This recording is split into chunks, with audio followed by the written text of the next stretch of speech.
ROTC 학사 장교를 꿈꾸고 있는 여러분 안녕하십니까? 힘날 세상입니다.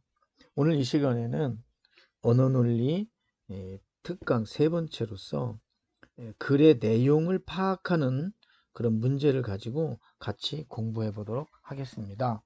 자, 글의 내용을 파악하는 문제를 출제하는 그 의도는 여러분에게 주어져 있는 지문의 세부적인 내용을 정확하게 파악하는 능력이 있는지를 평가하고자 하는 것입니다. 그런데 최근에 문제 출제의 형태를 보면 단순하게 글의 내용만 파악하는 어떤 사실적 이해를 묻는 이러한 문제보다는 이거에서부터 추론적 이해, 다시 말해서 지문에서 구체적으로 언급하지 않은 내용을 여러분들에게 주어진 지문의 내용을 근거로 해서 이끌어내보는 그런 형태의 문제로 출제되어지는 그런 경향이 많아졌습니다. 그래서 우리는 나중에 뒤에 가서 이 추론적 이해에 관한 문제도 같이 해볼 건데요.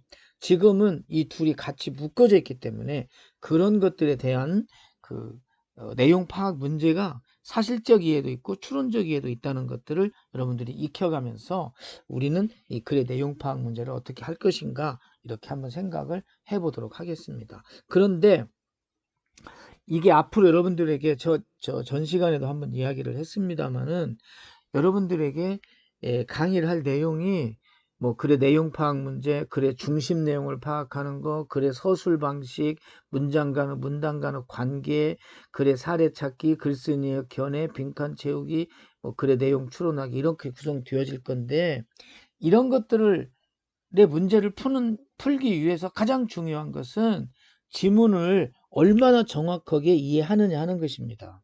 그래서 결국에는 지문 파악하는 내용, 이것은 결국에는 지문을 파악하는 방법을 적용해서 이걸 통해서 내용을 파악한 다음에 그 다음에 정답을 찾아가는 이런 방식으로 가야 된다 하는 것입니다. 그래서 여러분들에게 그런 형태로 계속해서 설명을 드리도록 하겠습니다. 그래서 어쨌든 이것이 시험 문제로 출제되어지면 시험 문제는 먼저 발문과 그 다음에 지문과 그 다음에 선지로 구성이 되어져 있습니다. 물론 이제 경우에 따라서는 지문이 없는 경우도 있겠죠. 독해 문제가 아닌 경우에는, 그러나 어휘 문제는 지문이 없을 수도 있습니다. 그러나 거의 대부분이 발문, 지문, 선지 이런 형태로 구성이 되어져 있습니다. 그래서 우리는 이 발문을 통해서 출제자가 무엇을 묻고 있는가, 출제 의도가 무엇인가를 정확하게 파악을 해야 합니다. 그리고 지문을 통해서 이제 그 내용이 무엇인지를 확인하고 그 다음에 선지에서 정답을 찾아가는 이런 방식으로 우리가 문제를 풀어가게 되는데, 경우에 따라서는 선지를 먼저 보고 난 다음에 이걸 바탕으로 지문을 이렇게 분석해가는 그런 방법을 써야 할 때도 있습니다. 그래서 여러분들이 실제로 시험장에 가서 문제를 풀 때는 여러분들이 이런 것들이 한 번에 문제를 보는 순간 이런 과정들이 한꺼번에 동시에 일어나서 문제의 정답을 찾을 수 있도록 충분히 연습을 하셔야 합니다. 그래서 선생님은 앞으로 강의를 하면서 선지를 먼저 보고 그걸 통해서 지문을 어떻게 읽어야 할 것인가 이런 방식으로 강의를 할 겁니다. 여러분들도 공부를 하실 때 그와 같은 방식으로 공부를 하셔야 한다는 것입니다.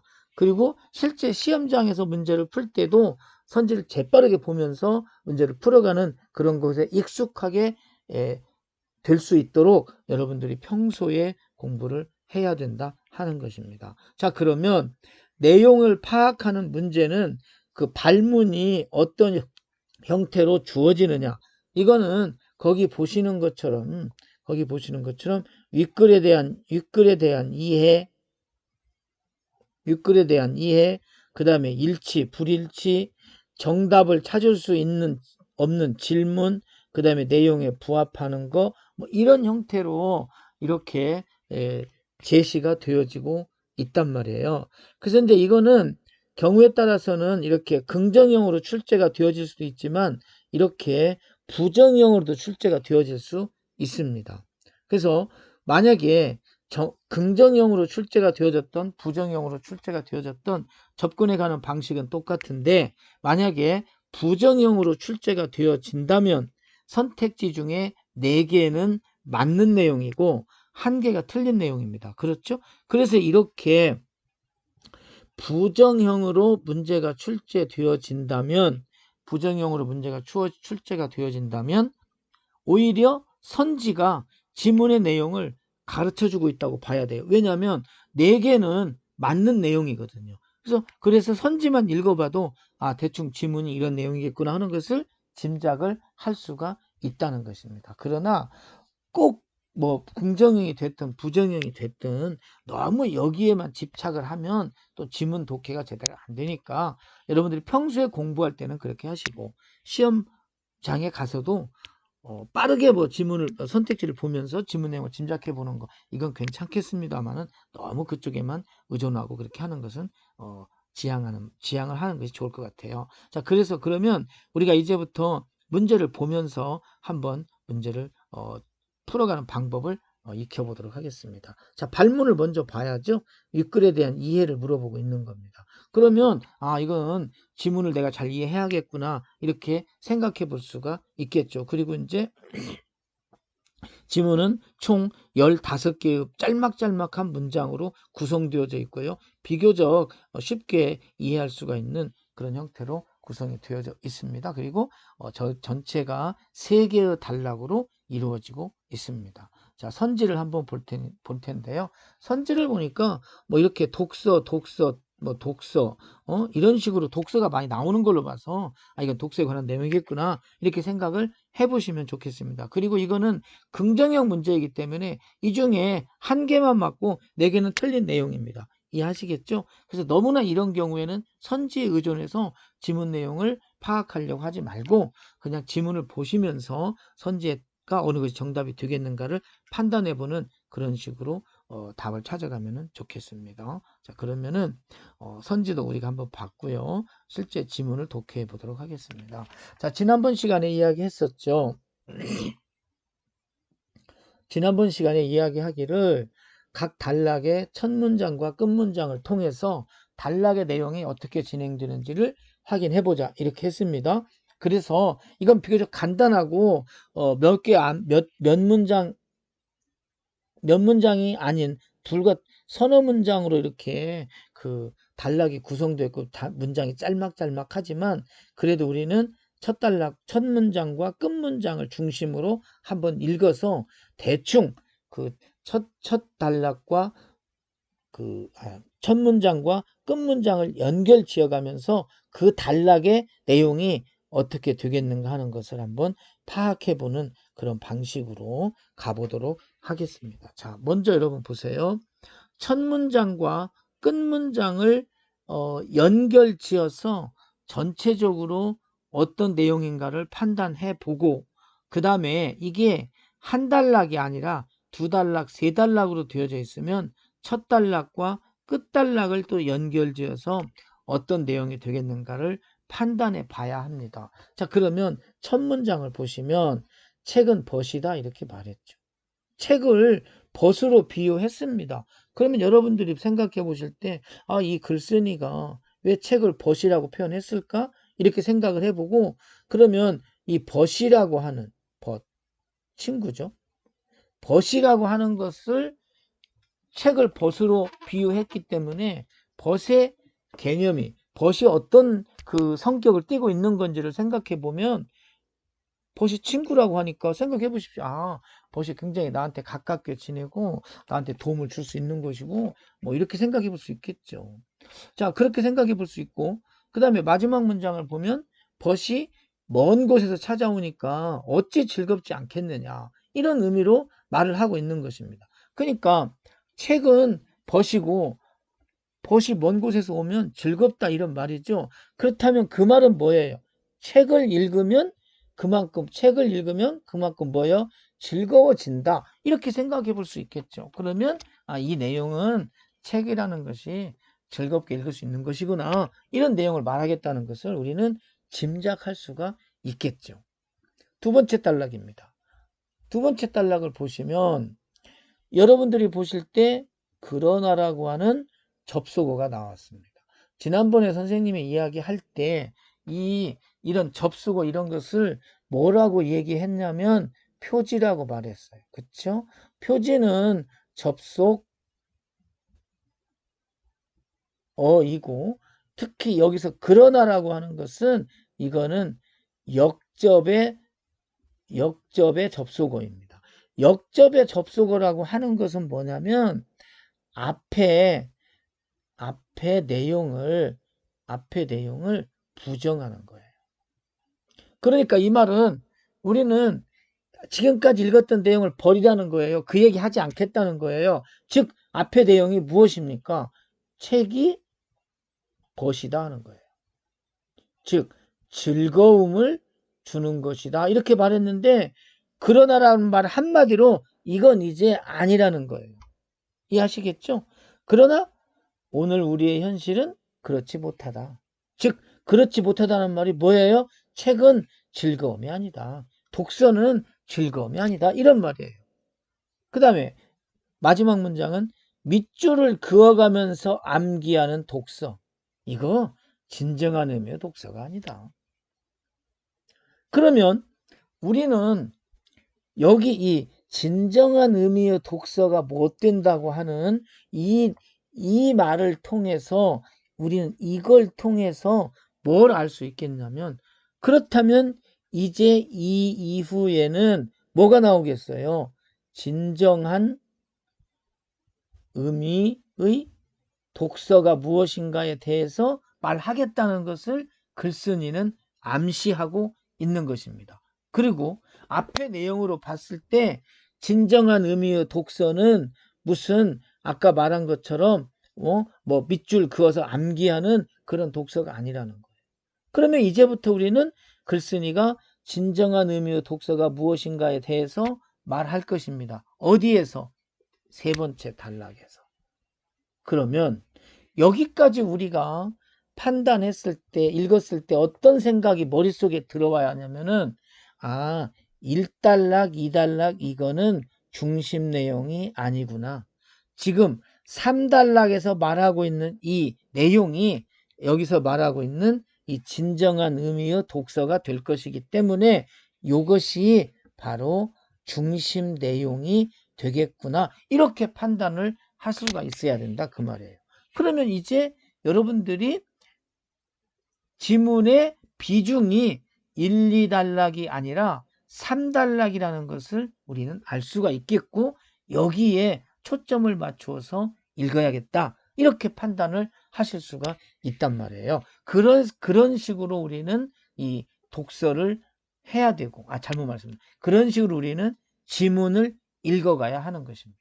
이해하시겠죠? 자, 그러면은 이제 3단락의 내용 한번 보겠어요.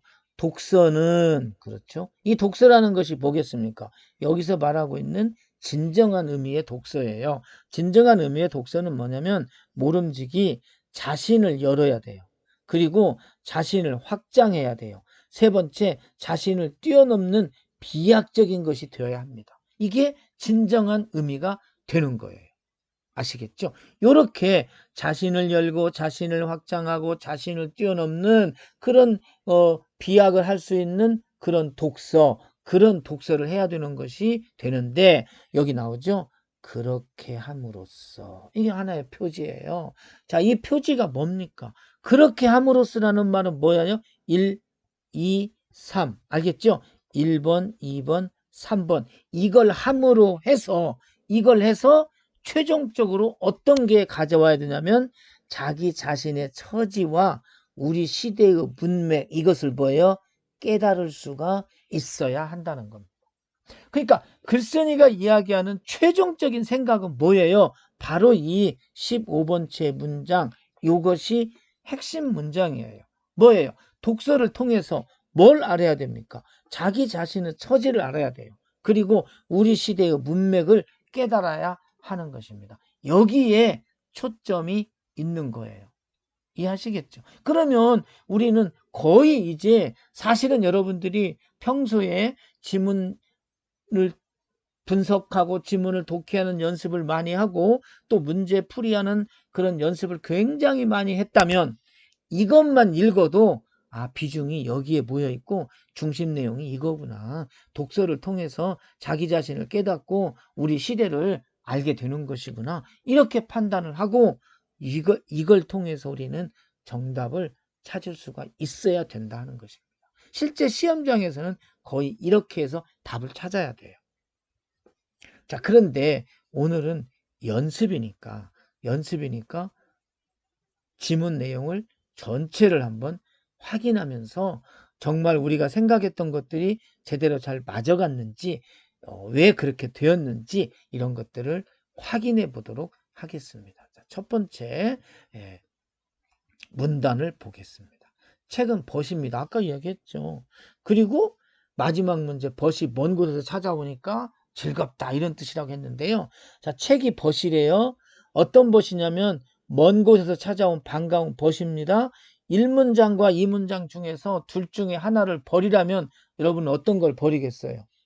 당연히 두 번째 문장을 버려야 됩니다. 이 말은 뭐냐면 책이 벗이라고 하는 이 벗을 조금 더 구체화 시킨 거예요.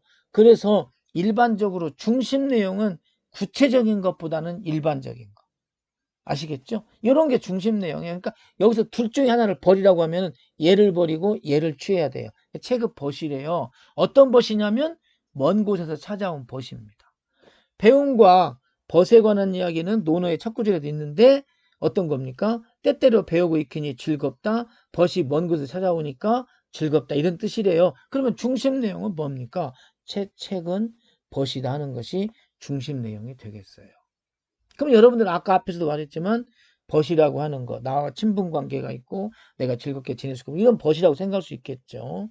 자, 그 다음에 두 번째 문장 가겠습니다. 그러나 이 그러나라고 하는 거는 전에도 한번 말씀드렸지만 이게 뭐냐면은 표지라고 하는 거예요. 표지. 그런데 표지인데 아까 그 앞에 바로 앞에서도 봤습니다만은 이건 역접의 접속어잖아요. 그래서 역접의 접속어니까 이거는 뭐예요? 앞에 있었던 내용을 다 버리는 거예요. 받아들이지 않겠다는 겁니다. 다시 말해서 첫 번째 여기에서 말했던 즉 책이 벗이라고 했던 이런 거 인정하지 않겠다. 아시겠죠? 자, 그래서 그러나 오늘 우리의 현실은 그렇지 못합니다. 그렇지 못하다는 게 바로 뭐예요? 책이 벗이 아니라 그런 얘기죠. 인생의 가장 빛나는 시절을 수험 공부로 보내야 하는 학생들에게는 독서는 결코 반가운 것이 아닙니다. 그렇죠? 벗이 아니래요. 같은 얘기입니다. 가능하면 빨리 헤어지고 싶은 불행한 만남일 뿐입니다. 이 책 좋은 거 아니에요. 왜? 밑줄을 그어가며 암기하는 독서. 이게 바로 뭐냐면 수험 공부할 때 하는 독서거든요. 지금 우리가 하고 있는 이 독서 이겁니다. 이거는 진정한 의미의 독서가 아니다. 아까 우리 거의 봤으니까 뭐 이제는 더 충분히 이해할 수가 있을 거예요. 자, 그 다음에 세 번째 문단으로 가겠습니다. 이제 세 번째 문단은 뭐에 대한 얘기를 하겠어요? 이 진정한 의미의 독서가 무엇인지 여기서 말하고 있는 이 진정한 의미의 독서 이것이 무엇인가를 3단락에서 말하겠다는 거예요. 자, 그러면 3단락에서 진정한 의미의 독서를 뭐라고 하는지 한번 보겠습니다. 독서는 모름지기 자신을 열고 자신을 확장하고 자신을 뛰어넘는 비약이다. 이렇게 말하고 있어요. 그렇기 때문에 그랬죠. 그렇기 때문에 이거 하나의 표지예요. 자, 그렇기 때문에 독서는 삼독입니다. 삼독. 세 가지를 읽어야 하는 겁니다. 삼독이 뭐냐면 이렇게 생각하면 안 돼요. 그렇기 때문에 독서는 삼독이다. 삼독은 자신을 열고 자신을 확장하고 자신을 뛰어넘는 비약이 삼독인가 보다. 아니에요. 이렇게 해야 되기 때문에 독서는 이렇게 읽어야 된다. 그런 말이거든요. 이 주의해야 돼요. 자, 삼독인데 첫째 뭐냐면 글을 읽어야 한다는 것입니다.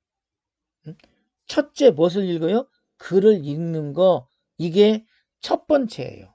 삼독 첫 번째. 그 다음 두 번째, 그 글을 집필한 필자를 읽어야 한다. 이것이 두 번째입니다. 그 글이 제기하고 있는 문제뿐만 아니라 필자가 어떤 시대, 어떤 사유에 발딛고 있는지를 읽어야 합니다. 그랬어요. 그러면 그 글이 제기하고 있는 문제, 이게 뭐냐면 여기 말하고 있는 글을 읽는다는 것과 관계가 있고, 필자가 어떤 시대, 어떤 사유에 발딛고 있는지, 이것이 뭐냐면은 집필한 필자와 관계가 되는 거예요. 그러니까 여기 보시면 12번 문장과 13번 문장은 12번 문장을 조금 더 부연 설명하고 있는 것입니다. 아시겠죠? 마지막 그리고라고 하는 것은 뭐예요? 그리고라고 하는 것은 이거는 첨가, 덧붙이는 거예요. 여기서 말하고 있는 두 가지가 있었잖아요. 응? 여기서 말하고 있는 이 두 가지, 글을 읽는다, 필자를 읽는다 하는 이 삼독 중에 두 가지, 첫 번째, 두 번째. 그렇죠? 자, 그리고 나서 여기 하나를 첨가한다. 다시 말해서 세 번째 것을 말해 보겠다는 거예요. 세 번째 것은 뭐야? 최종적으로 누구를? 독자 자신을 읽어야 한다. 이렇게 되어져 있습니다. 바로 이것이 뭐냐면 세 번째. 즉 우리가 말하고 있는 삼독입니다. 그러니까 우리가 책을 읽을 때에는 세 가지를 읽어라. 첫째, 글을 읽어라. 두 번째, 필자를 읽어라. 세 번째, 독자 자신을 읽어라. 그런 거예요. 그리고 나서 이제 여기 보세요. 이게 그렇게 함으로써 중요한 표지입니다. 그렇게 함으로써란 말은 이게 무슨 뜻이겠어요? 이것은 삼독을 함으로써, 즉 뭐요? 1번, 2번, 3번입니다. 즉 글을 읽고 그 다음에 필자를 읽고 그 다음에 독자를 읽는다는 거예요. 이렇게 함으로 해서 최종적으로 뭐라고 얘기하냐면 자신의 처지와 우리 시대의 문맥을 깨달아라. 이것이 중심 문장입니다. 이게 글쓴이가 말하고자 하는 바예요. 그러니까 이걸 잘못 오해를 하면 글쓴이가 삼독을 하라. 이거 글을 읽고 집필한 필자를 읽고 자기 자신을 읽어라. 이것을 말하고 있는 게 아니라 이 세 가지를 읽은 다음에 그 다음에 우리가 할 일 여기 있는 겁니다. 이것이 글쓴이가 말하고자 하는 거예요. 아시겠죠? 자, 그래서 우리는 이것이 무엇인가, 이것이 무엇인가, 이걸 판단을 해야 되는 겁니다. 자, 그러면 이제 이렇게 해놓고서 전체적인 흐름 다 파악했죠. 핵심은 뭡니까?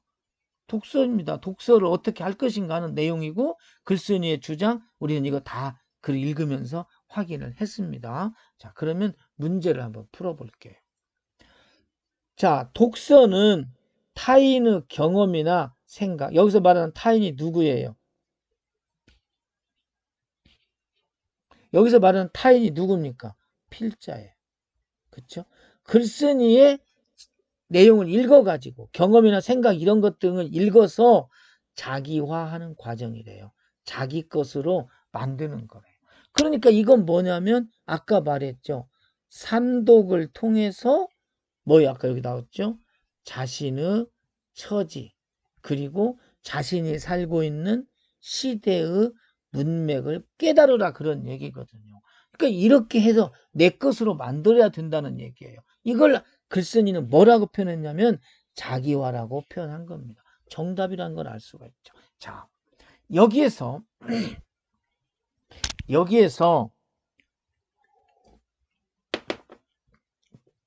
시험 문제를 내는 출제자가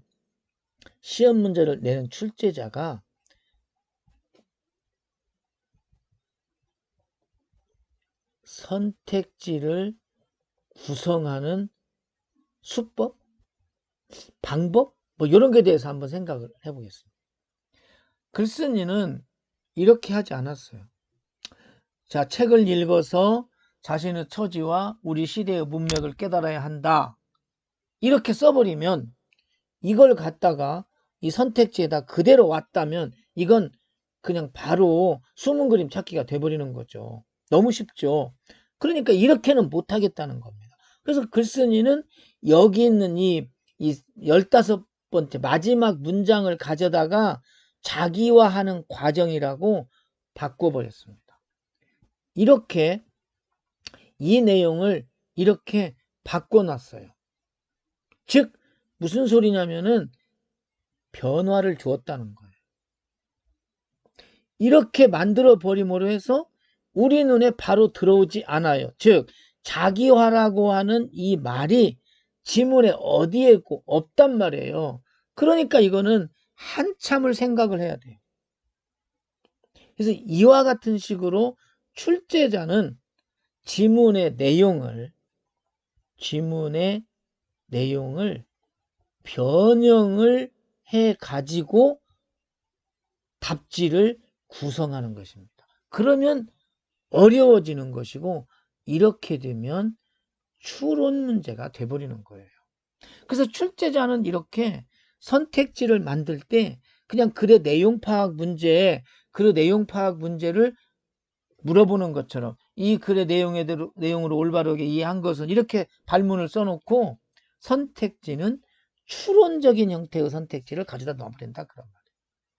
이해하시겠죠? 또 나중에 또 보시면 알겠지만 글의 다음에서 윗글에서 알 수 있는 것은, 윗글에서 추론할 수 있는 것은 이렇게 발문을 구성해 놓고 선택지는 눈에 보이는 바로 숨은 그림 찾기 하는 것처럼 지문의 내용을 그대로 복사에다가 붙여버리는 그런 경우도 있을 수 있습니다. 그래서 우리는 나중에 한번 그 선택지를 만드는 방법에 대해서 한번 강의를 할게요. 즉 출제자들이 선택지를 어떤 식으로 만드는가, 이것도 알아두면은 시험 문제 푸는데 훨씬 도움이 아니라 아주 중요한 그런 역할을 할 수가 있는 것입니다. 나중에 한번 강의를 해보도록 하겠습니다. 자, 두 번째, 반가운 벗과의 독서야말로 진정한 독자로 거듭날 수 있는 첩경이다. 여러분 생각해보세요. 아까 벗이라는 말이 나왔지만 이 벗이라는 말이 나왔는데 두 번째 단락에서 그러나라고 하는 역접의 접속어가 오는 순간 벗 얘기는 다 날아가 버렸다고 이야기했죠. 이런 것은 아무 의미가 없습니다. 이해하시겠죠?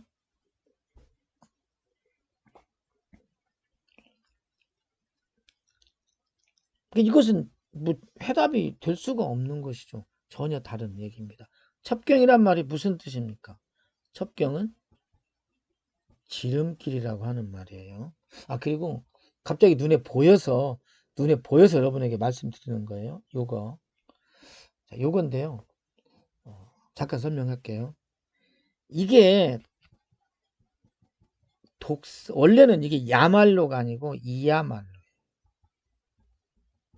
독서 이야말로. 이 이야말로라고 하는 거는 이게 뭐냐면요. 주격조사입니다. 즉 그것도 강세예요. 강세. 무슨 얘기냐면 자, 이거는 주격조사가 우리가 알고 있는 게 뭐가 있어요? 은는 이가. 그렇죠. 여기는 이제 독서 이 이렇게 할 수는 없고 독서가, 그러니까 독서는 뭐 이렇게 되는 거거든요. 원래 이런 조사, 원래 정확하게 말하면 은과 느는 또 주격조사가 아닙니다. 그런데 우리가 보통 이걸 주격조사라고 얘기를 하고 그냥 하는데요. 원래는 정확하게 말하면 은느는 주격조사가 아닙니다. 근데 어쨌든 이게 이야말로라고 하는 것은 이렇게 는이나 은는 또는 이 가로 바꿀 수가 있는 말이에요. 그런데 이것을 강조하기 위해서 이야말로 이렇게 바꾸어 놓은 것입니다. 이해하시겠죠? 이것은 법이다. 이렇게 문장을 말할 수 있죠. 근데 이 은 대신에 이거 강조하기 위해서 이것이야말로 법이다. 이렇게 말하면 더 강조가 된다는 거예요. 뭐 이게 부사관 시험에 또 이 언어논리 시험에 이런 게 나오지는 거의 않을 것 같습니다만은 하여튼 이게 붙으면 우리는 그 강세 주격조사다. 즉 주어다. 이렇게 생각하시면 되겠어요. 어쨌든 2번 선택지는 틀렸어요. 그 다음 세 번째, 시대와 불화한 독자일수록 독서를 통해 자신의 위치를 발견하기 쉽다. 독서를 통해 자신의 위치를 발견한다는 것은 독서를 통해서 많은 이득을 얻고 무엇인가 깨우침을 얻는다는 얘기인데, 시대와 불화한다? 근데 여기는 뭐라고 그랬어요? 우리 시대의 문맥을 깨달으라고 했는데, 여기는 시대와 불화한다는 것은 시대와 결코 어울려지지 않는다는 얘기인데, 이건 전혀 맞지 않는 내용인 것을 알 수가 있죠. 네 번째, 자신이 배운 것을 제때 적용하기 위해서는 친밀한 교우관계가 중요하다. 교우관계가 중요하다. 이것도 뭡니까? 첫 번째 단락에서 나왔던 벗 어쩌고 책이 벗이다 한 것하고 연관지어서 선택지를 이상하게 만들어버린 거예요. 이거는 아까 2번 선택지와 마찬가지로 두 번째 문단에서 그러나라고 하는 역접의 접수어가 나오는 순간 벗이라고 하는 말은 이미 다 관련이 없는 내용이고, 또 중심 내용이 세 번째 문단에 와 있게 되어졌기 때문에 이거 지은이가 이거 말하려고 하는 거 아니잖아요. 이거 틀린 내용이에요. 그죠? 자, 그 다음에 독서에서 가장 중요한 것은 글쓴이의 의도를 파악하는 것이다. 자, 이게 약간 이게 우리를 헷갈리게끔 만들려고 하는 그런 어떤 선택지예요. 자, 보세요. 아까 세 번째 문단에서 뭐라고 얘기했냐면 그 삼독을 말하면서, 그쵸? 여기 있죠? 삼독을 말하면서 글쓴이 필자를 읽어야 한다. 이런 식으로 이야기를 말하고 있고, 또 여기에서 자신의 처지와 우리의 시대의 문맥을 깨달아야 한다. 뭐 이렇게 이런 것이 나와 있는 걸로 보니까 글쓴이의 의도를 파악해야 된다. 여기 그 지필한 필자라고 하는 것이 이렇게 눈에 보이거든요. 그러니까 이게 맞는 것이 아닐까 이렇게 생각하게끔 만들어 놓은 거예요. 즉 여러분들을 헷갈리게 만들려고 하는 일종의 함정인 것입니다. 그래서 이거에 빠지면 안 돼. 이건 함정이에요. 글쓴이의 의도를 파악하는 것이 아니라 글을 읽고 글쓴이를 읽고 독자 자신을 읽은 다음에 이것들을 합해서 이렇게 가야 되거든요. 그러니까 이건 뭐 전혀 여기 2번, 3번, 4번 선택지보다는 그래도 괜찮지만 근본적인 중심 내용이 못 되는 겁니다. 그래서 우리가 이 객관식 시험에서는요, 100%의 정답이 있고 한 6, 70%의 정답이 있어요. 그러면 우리는 객관식에서는 100% 정답을 찾아야 하는 겁니다. 그래서 이 문제는 1번과 5번을 놓고 고민을 하게끔 만들기 위한 출제자의 의도입니다. 그래서 우리는 이런 경우에 100%의 정답을 찾아야 합니다. 만약에 이게 1번 선택지가 없고 2, 3, 4, 5번 선택지만 있다면 이거는 정답이 4번 선택지가 5번 선택지가 정답이 되겠습니다. 그러나 1번 선택지가 있다면 이 5번 선택지는 정답이 못 되는 것입니다. 자, 그래서 우리는 이런 그 정답을 찾아가는 이것도 여러분들이 알고 있어야 하는 겁니다. 이거는 약간 추론적인 형태로 선택지를 구성은 했지만 지문 내용이 그렇게 어렵지 않기 때문에 쉽게 파악을 할 수 있었을 텐데요. 이렇게 우리가 1, 2, 3, 3개의 단락으로 구성되어 있는데 마지막 문단이 중심 내용이고 거기서 글쓴이가 최종적으로 말하고 있는 중심 내용이 무엇인지를 찾았다면 문제가 답을 찾을 수 있는 그런 형태의 문제가 되겠습니다. 그래서 이렇게 내용 파악하는 문제를 우리가 어떻게 접근해 가야 하는가, 이것은 여러분들이 이해하실 수가 있을 것입니다. 자, 그러면 이제 두 번째 문제 한번 보겠습니다. 자, 이번 두 번째 문제는요, 전체가 하나의 단락으로 되어져 있습니다. 전체가 하나의 단락으로 되어져 있어서 우리가 바로 이제 문제를 풀어갈 수 있겠는데요. 여기 보세요. 먼저 발문을 먼저 보라고 했어요. 발문을 봤더니 이 글에서 답을 찾을 수 있는 질문이 아닌 것은 이렇게 말했어요. 자, 답을 찾을 수 있는 질문. 무슨 얘기입니까? 답을 찾을 수 있는 질문이란 것은 여기 선택지에 5개의 질문이 나와 있는데 이 중에 4개는 여기서 물은 이 질문에 대한 내용이 지문에 설명이 되어져 있다는 거예요. 한 가지만 설명이 안 되어 있다는 거거든요. 그러니까 예를 들면 1번 선택지 보세요. 음악에 대한 판단에서 에게브레이트와 다라우스의 차이가 뭐냐. 즉, 이 글을 읽으면 음악에 대한 판단에 대해서 에게브레이트는 어떻게 판단해야 한다고 했고, 그 다음에 다라우스는 어떻게 판단해야 된다고 했는가. 이것이 지문에 나와 있으면 이것은 답을 찾을 수 있는 질문이죠. 즉, 정답이 아닌 것이죠. 만약에 이게 지문에서 확인이 안 되어진다면 이건 틀린, 즉 정답을 찾을 수 없는 질문이 되니까 정답이 되는 거예요. 이해하시겠죠? 그렇게 우리가 판단을 하시면 되겠습니다. 자, 그러면 이번에는 아까 저 앞에서처럼 이렇게 이런 걸 이렇게 여기 볼까요? 이 선생님 뒤에다 다 해놨는데요. 여길 보지 않고 바로 이 문제만 가지고 한번 설명을 해보겠습니다. 자, 이렇게 우리가 지금 우리한테 주어진 것은 딱 요 안에 들어와 있는 요 내용이에요. 그렇죠?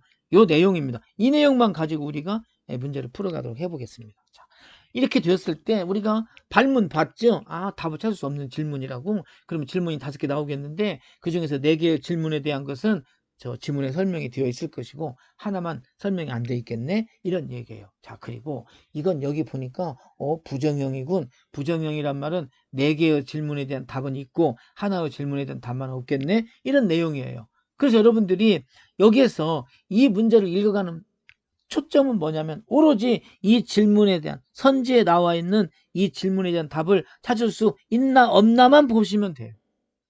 즉 1번 선지를 볼게요. 음악에 대한 판단에서 에게브레이트와 다라우스의 차이는 무엇인가 그랬죠. 그러면 우리는 에게브레이트와 다라우스의 그 음악에 대한 판단에 대한 견해의 차이가 이것이다, 차이가 이렇게 설명이 되어져 있는지 없는지만 보면 돼요. 그 차이의 내용을 물어보는 거 아닙니다. 알겠죠? 이런 것은 내용이 뭔지를 정확하게 알려고 해서는 안 돼요. 할 필요가 없어요. 그냥 그런 차이가 있는가, 그것만 보면 돼요. 두 번째, 에게브레이트는 좋은 음악에 갖춰야 할 요건으로 무엇을 들었는가. 이게 만약에 이 지문에서 에게브레이트라는 사람이 나오겠죠. 이 사람이 좋은 음악이 갖춰야 될 요건이 뭔가를 말하고 있는지 없는지 그것만 보면 돼요. 좋은 음악이 갖춰야 할 요건이 무엇인지를 확인하는 게 아니라 그런 게 있는지 없는지만 보면 된다, 이 말입니다. 사실은 이게 아까 앞문제에서 말했던 수험생을 위한 독서예요. 이렇게 책을 읽으면 되겠습니까? 아니죠. 좋은 음악에 갖춰야 될 요건이 무엇인지를 알아야 되고 에게브라이트와 다라우스가 어떤 차이로 설명하고 있는지 알아야 그게 제대로 된 진정한 독서가 되죠. 근데 우리가 지금 하고 있는 독서는 뭐예요? 시험 문제를 풀기 위한 독서예요. 아까 앞에서 말했던 거 우리가 버려야 할 것입니다. 재미없는 거예요. 그러나 우리는 지금 시험 문제를 풀고 있어요. 그래서 우리는 어떻게 독서를 해야 돼요? 시험 문제를 풀기 위한 독서를 해야 되는 겁니다. 무슨 이 내용을 통해서 내가 나를 개발하고 시대를 이런 거 아니에요. 우리는 답만 찾으면 돼요. 어쨌든 장교가 돼야 하잖아요. 그렇죠? 그래서 좋은 음악이 갖춰야 될 조건에 대해서 말하고 있는지 없는지만 확인해 보라는 거예요. 세 번째, 에게브레이트는 감성적 판단과 인식적 판단의 관계를 어떻게 설명했느냐, 관계에 대해서 말했냐 안 했냐 하는 거예요. 네 번째, 에게브레이트가 제시한 음악을 판단하는 척도가 뭐냐. 이게 에게브레이트가 음악을 판단하는 척도는 이것입니다. 이렇게 나와 있으면 이거는 제대로 된 질문이 된 거예요.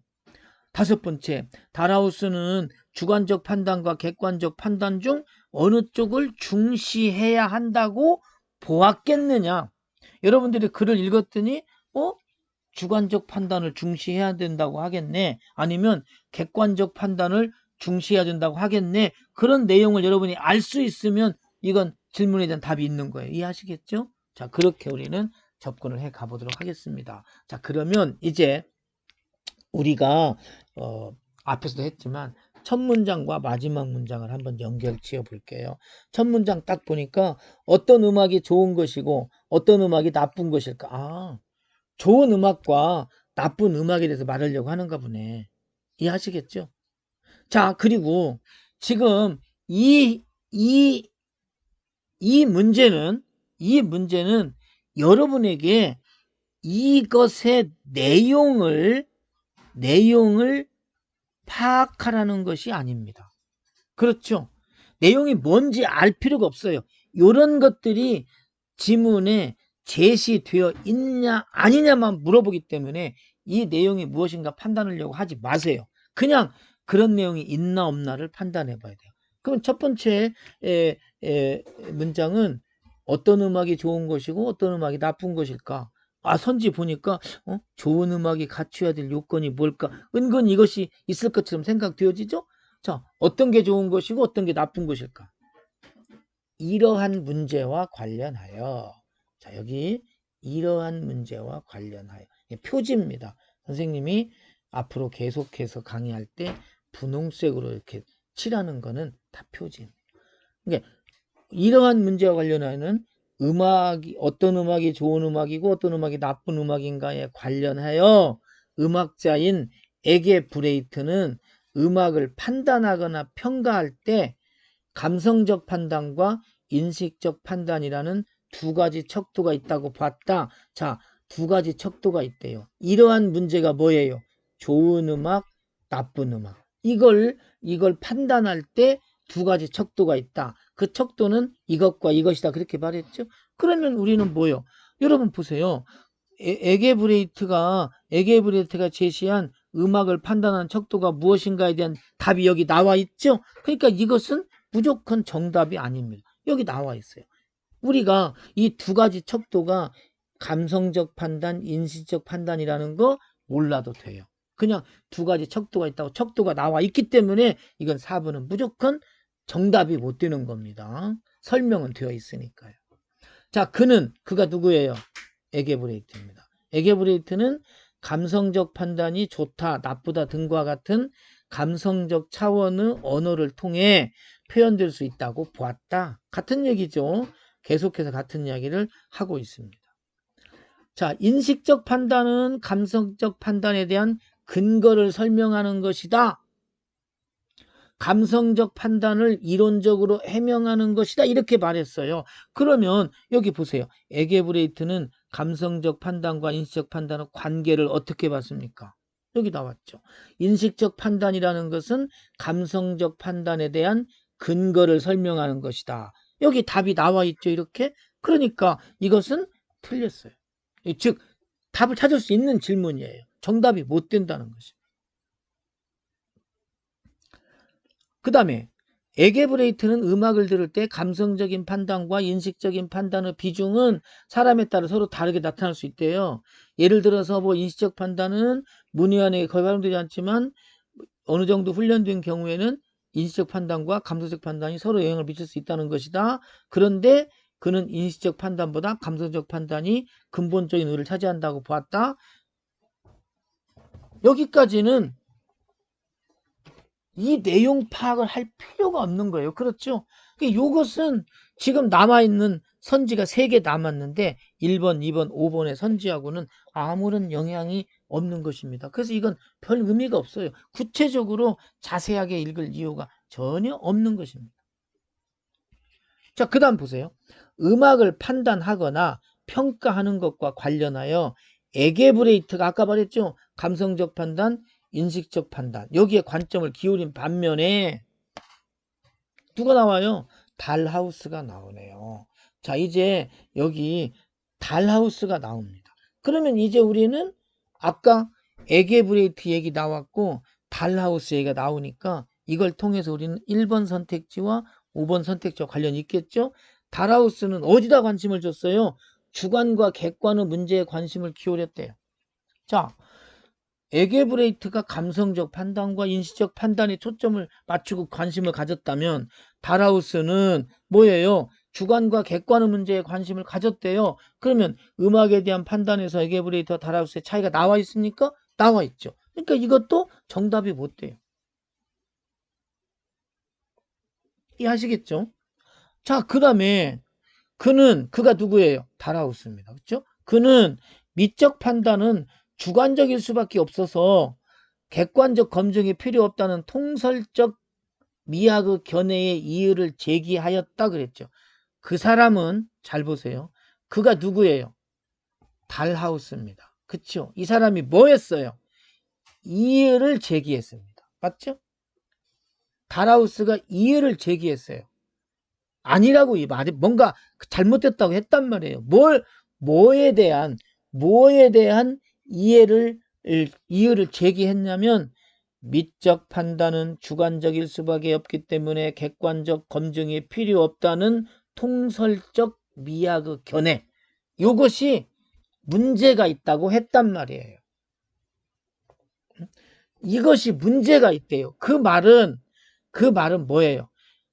주관적인 것이 중요하지 객관적인 것은 별것이 아니다. 필요 없다. 요거에 대해서 이게 아니라고 이의를 제기하고 있어요.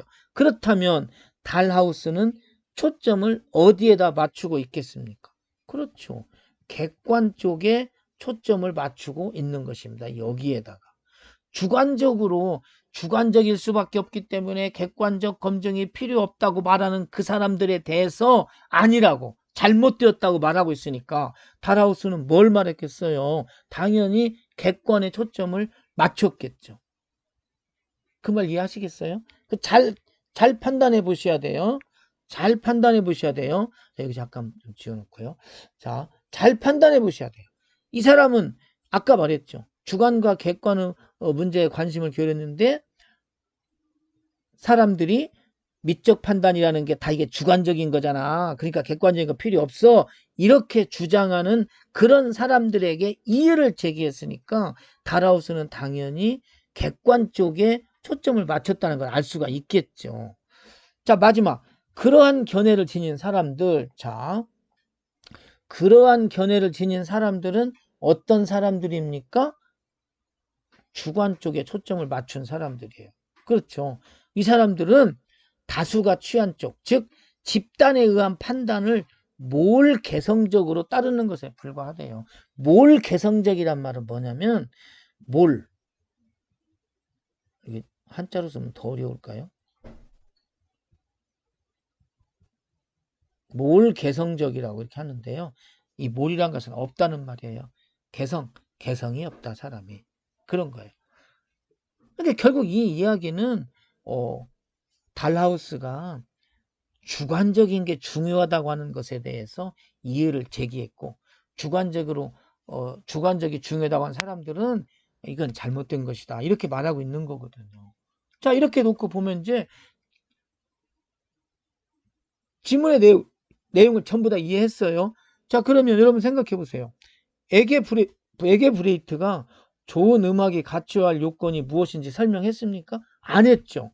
설명하지 않았어요. 우리는 알 수가 없어요. 그러나 달하우스는 주관적인 판단과 객관적인 판단 중 어느 쪽을 중시해야 한다고 보았겠습니까? 어느 쪽이에요? 객관 쪽을 중심했겠죠. 그러니까 이것도 답이 못 되는 거예요. 알겠죠? 결국에는 2번이 답인데요. 자, 다시 한번 말씀드릴게요. 아까 1번 문제 책 독서 이 문제는 지문의 내용을 정확하게 파악을 했어야 풀었어요. 근데 지금 이 형태의 문제는 지문의 내용을 정확히 알 필요가 없단 말이에요. 즉 예를 들면 에게브레이트가 좋은 음악을 판단하는 척도가, 잘못 말했네요. 에게브레이트가 음악을 판단하는 척도가 무엇이라고 설명을 하고 있는지 없는지만 확인하는 것이지, 그 척도가 감성적인지 아니면 감성적인지 인식적 판단인지는 우리가 몰라도 된다는 거예요. 또 음악에 대한 판단에서 에게브레이트와 다라우스가 보이는 그 견해의 차이가 나와 있느냐 없느냐가 중요하지, 그 차이가 에게브레이트는 감성적 판단과 인식적 판단의 문제에 관심을 가졌고 다라우스는 주관과 객관의 문제에 관심을 가졌다는 것 몰라도 된다는 거예요. 알겠죠? 이런 경우에 이런 형태의 문제가 앞으로 여러분이 나오면 여러분들이 골치 아프게 이 내용이 무언가 막 내용 파악하려고 하지 마세요. 먼저 선택지 내용을 먼저 읽어서 이런 내용이 여기에 있는가 없는가만 보면 된다는 겁니다. 알겠죠? 이해하시겠어요? 그러면 자, 이게 굉장히, 이 문제는 여러분들이 앞으로 이런 문제를 풀 때 굉장히 많이 나올 것이고 또 우리가 중요할 것이 되기 때문에요. 이 내용을 한번 지우고 나서 다시 한번 이거를 정리해 볼게요. 뭐냐면 우리가 시험 문제를 풀 때 그 시간에 어떤 부족하고 이런 문제를 해결할 수 있는, 어떻게 보면 중요한 그런 내용이 될 수가 있다는 것입니다. 자, 보세요. 이 문제를 말이죠.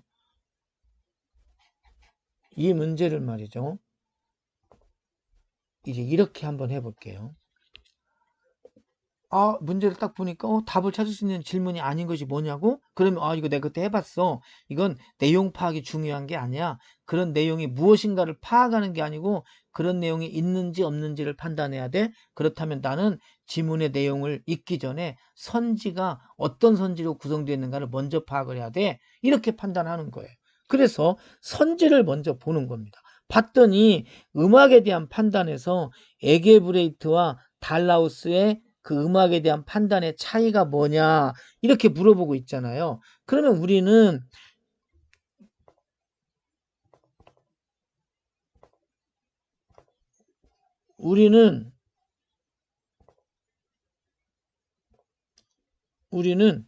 머릿속에 담고 있어야 하는 것이, 음악에 대한 판단에 대해서 에게브레이트와 다라우스의 차이가 무엇 언급이 되어 있는지 없는지를 판단해야 되고요.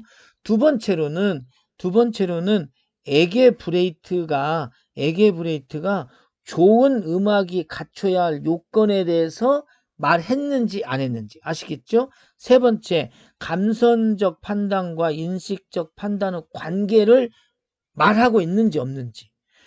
그 다음에 음악을 판단하는 척도가 뭐라고 말하고 있는지 없는지. 알겠죠? 그 다음 마지막에는 다라우스가 주관적 판단과 객관적 판단 중 어느 쪽을 중시해야 한다고 말하고 있는지, 이것만 확인만 하면 되는 거예요. 내용을 파악을 하는 것이 아닙니다. 아시겠죠? 그래서 우리가 여기 있는 것처럼 이 지문을 읽어가면서 머릿속으로 이 5가지를 가지고 판단을 하는 거예요. 그래서 읽어보다 보니까 여기에 감성적 판단과 인식적 판단이라는 2가지 척도가 존재한다 이렇게 나오면 이것은 4번 선택지와 관련이 있었던 것이네, 이렇게 우리가 생각을 하면 된다는 거예요. 그 다음에 인식적 판단은 감성적 판단에 대한 근거를 설명하는 것으로, 또 감성적 판단을 이론적으로 해명하는 것으로 보았다. 그러면 이거는 뭐예요? 감성적 판단과 인식적 판단의 관계에 대해서 말하고 있구나. 이건 3번 선택지와 관련이 있네. 이렇게 판단을 하라는 거예요. 그 다음에 쭉 읽어 가시다가 여기 있죠.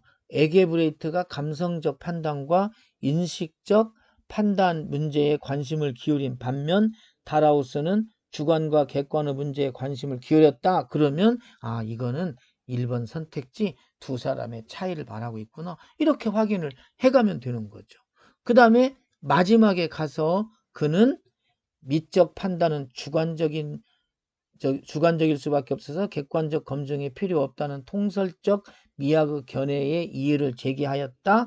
이걸 보니까 이 사람은 주관적인 것보다는 객관적인 것에 비중을 둬야 한다고 하고 있구나 하는 것을 확인할 수 있으니까 5번 선택지를 여기서 확인이 되어지는 거죠. 아무리 봐도 좋은 음악이 갖춰야 할 요건이라고 하는 거는 언급이 안 돼 있어요. 그러면 2번이 답이 되는 거죠. 그러니까 결국에 이거는 이런 문제를 여러분들이 앞으로 많이 풀어보시면 좋아요. 이런 형태의 문제를 만났을 때 여러분들은 그 내용을 파악하려고 하지 말고 그렇게 이해를 하셔야 한다 그런 것입니다.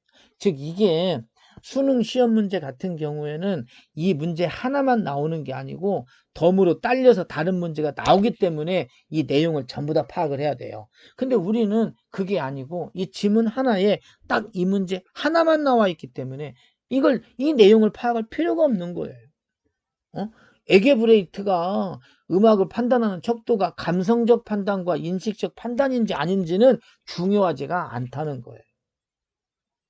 오로지 그러한 척도가 있다고 여기다 제시한 거, 그게 중요하다는 거예요. 그게. 이해하시겠죠? 우리는 이렇게 이 문제를 풀어야 하는 것입니다.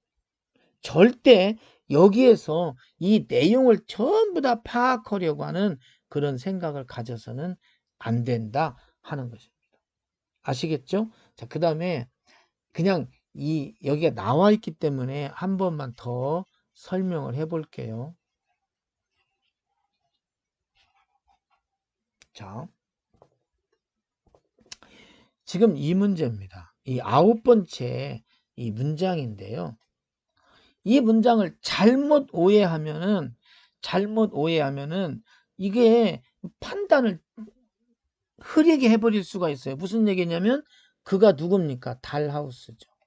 자, 달하우스는 미적 판단은 주관적인 수밖에 없기 때문에 여기서 끊어버리는 거예요. 응? 달하우스는 미적 판단이라는 것은 주관적인 판단인 거야. 그렇기 때문에 객관적인 검증이 필요 없다는 이런 견해, 이거 문제가 있다고 판단했다. 이렇게 판단하면 이 문제 못 풀어요. 그 말 이해하시겠죠? 그러니까 다시 한번 설명할게요. 그러니까 여기에서 말이죠. 이게 주어예요. 그쵸? 이게 주어입니다. 맞죠? 그래서 이렇게 애매한 문장인데요. 주어가 나오면 특히 사람이잖아요. 사람이 주어로 나오면 여러분들은 뭘 해야 하냐면 서술어가 뭐뭐라고 말했다. 이렇게 되거나 아니면 어떻게 행동했다. 이 문장에 행동했다는 글자가 나오는 게 아니라 어떤 행동을 했다. 이런 얘기예요. 둘 중에 하나거든요. 그래서 사람이 나오면 꼭 서술어를 찾아야 돼요. 알겠죠? 그래서 그는 뭘 했어요?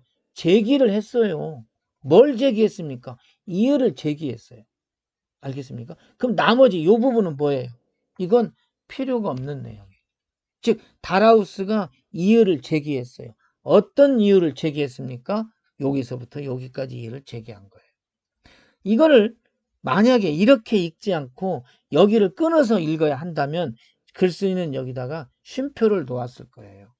그래서 여기서 끊어진다는 것을 분명히 밝혀줘야 약간 애매한 문장이 안 되는 거예요.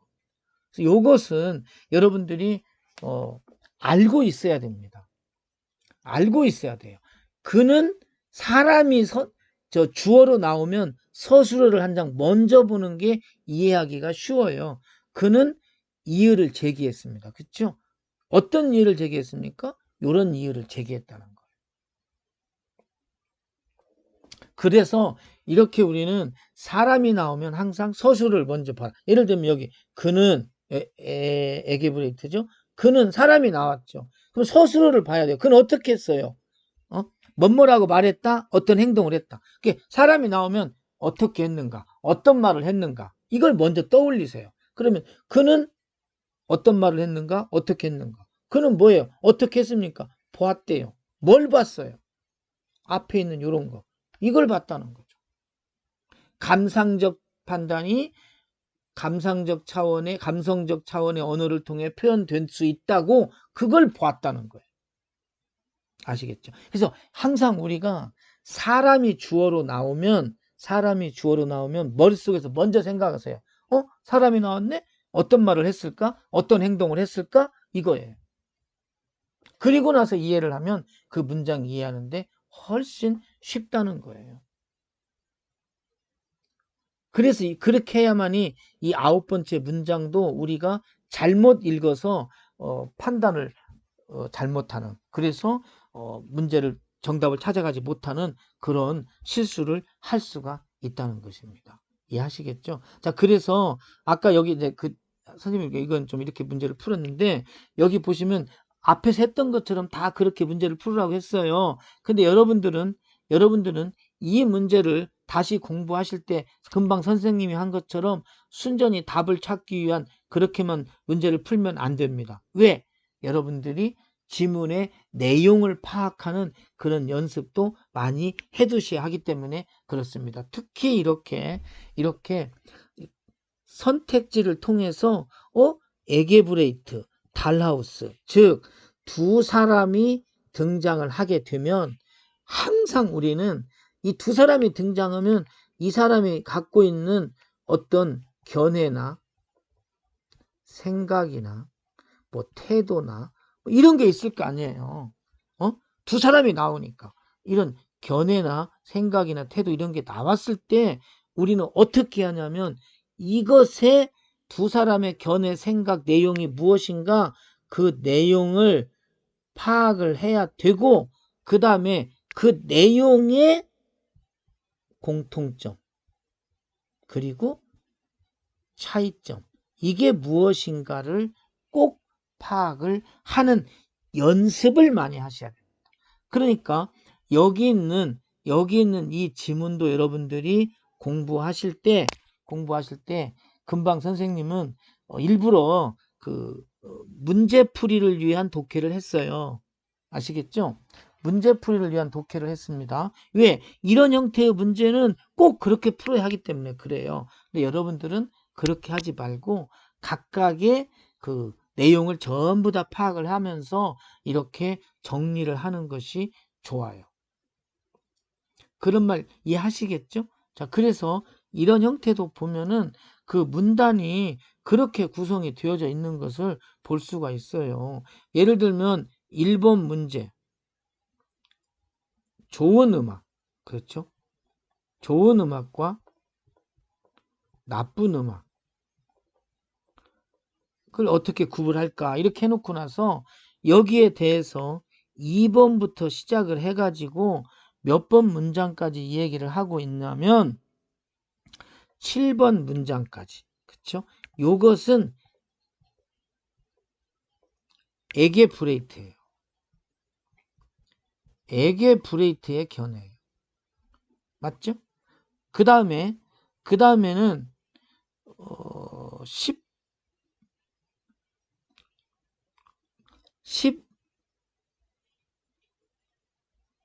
9번 잘못했네요.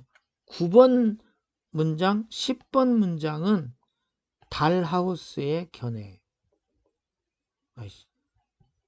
달하우스의 견해입니다. 그렇죠? 그 다음에 8번 문장은 이건 뭐예요? 두 사람의 차이를 말하고 있는 거예요. 그래서 우리는 이런 형태의 이런 지문이 이렇게 구성되어 있고 그러니까 에게브레이트 견해가 무엇인가 판단해야 하고 그렇죠? 달하우스 견해가 무엇인가 판단해서 이들의 차이가 무엇인가를 확인해야 하는데 이 지문에서는 친절하게도 8번째 문장에서 그 차이가 무엇인가를 딱 정리를 해놨어요. 그래서 어쨌든 우리는 이런 형태로 공부할 때는 이렇게 지문을 분석해 가면서 하셔야 되는 것이고요.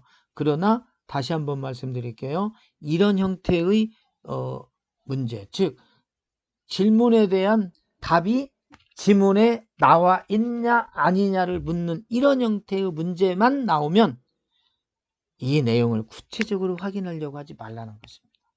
이런 걸 할 때 막 감성적 판단, 인식적 판단 막 이런 거 다 이해하려고 하지 말라는 거. 있냐 없냐만 판단하면 된다는 것입니다. 자, 그렇게 공부를 하시면 되겠고요. 그 뒤에도 이제 그 몇 개의 지문이 더 있는데 여러분이 그런 방식으로 한번 풀어보시면 좋겠고요. 오늘 강의는 여기까지 해서 마치겠습니다. 다음 강의는 글의 중심 내용을 파악하는 방법, 또 그런 문제에 대해서 같이 공부해 보도록 하시겠습니다. 자, 수고하셨습니다.